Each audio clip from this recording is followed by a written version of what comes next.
10వ తరగతిలోని మొదటి పాఠమైనటువంటి దానశీలము అనే పాఠంలోని పద్యము, దాని యొక్క ప్రతిపదార్థము, తాత్పర్యం గురించి తెలుసుకుందాం. ఫస్ట్ పద్యం.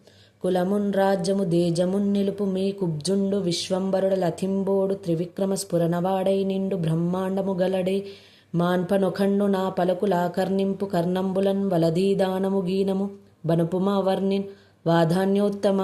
వీటి యొక్క ప్రతిపదార్థాలు చూద్దాం. వాధాన్యోత్తమ, వాధాన్య ప్లస్ ఉత్తమ, వాధాన్యోత్తమ, దాతల్లో శ్రేష్ఠుడైన ఓ బలి చక్రవర్తి. కులమున్, నీ వంశాన్ని, నీ కులాన్ని. రాజ్యమున్, నీ రాజ్యాన్ని. తేజమున్, నీ పరాక్రమాన్ని. నిలుపుము, కాపాడుకో. మీ కుబ్జుండు, ఈ పొట్టివాడు వామనుడు. విశ్వంబరుండు, ఈ విశ్వం మొత్తాన్ని భరింపగలుగువాడు.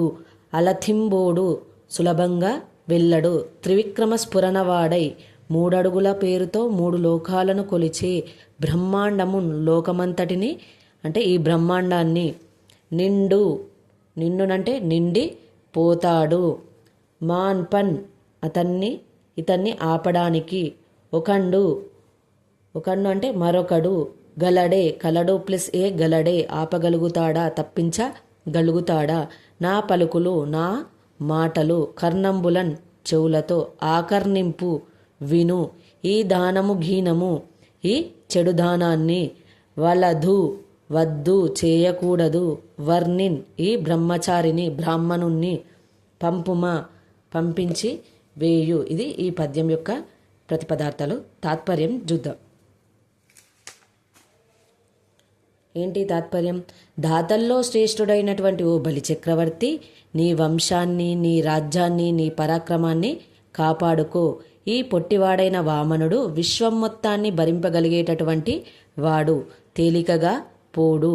3 అడుగులతో 3 లోకాలను కొలిచేటటువంటి త్రివిక్రమ రూపాన్ని ధరించి ఈ బ్రహ్మాండమంతా నిండి పోతాడు. కాబట్టి అతన్ని ఆపడానికి ఎవరికైనా సాధ్యమవుతుందా అంటే ఎవరికీ కూడా కాదు. అందువల్ల నా మాటలని జాగ్రత్తగా విను. ఈ దానము గీనము వంటిది వద్దు. ఆ బ్రహ్మచారిని ఇక్కడి నుండి పంపించి వేయు. ఇది పద్యము, దాని యొక్క తాత్పర్యము, ఇవి ప్రతిపదార్థాలు. ఈ పద్యము, దాని యొక్క ప్రతిపదార్థాలు, తాత్పర్యం గురించి లాంగ్ వీడియో కూడా చేశాను. అందులో డీప్ ఎక్స్ప్లెనేషన్ అనేది ఉంటుంది, ఒకసారి చూడండి. రేపటి వీడియోలో మళ్ళీ కలుద్దాం. నా వీడియోని లైక్, షేర్, సబ్స్క్రైబ్ చేయడం మాత్రం మర్చిపోవద్దు. ధన్యవాదములు.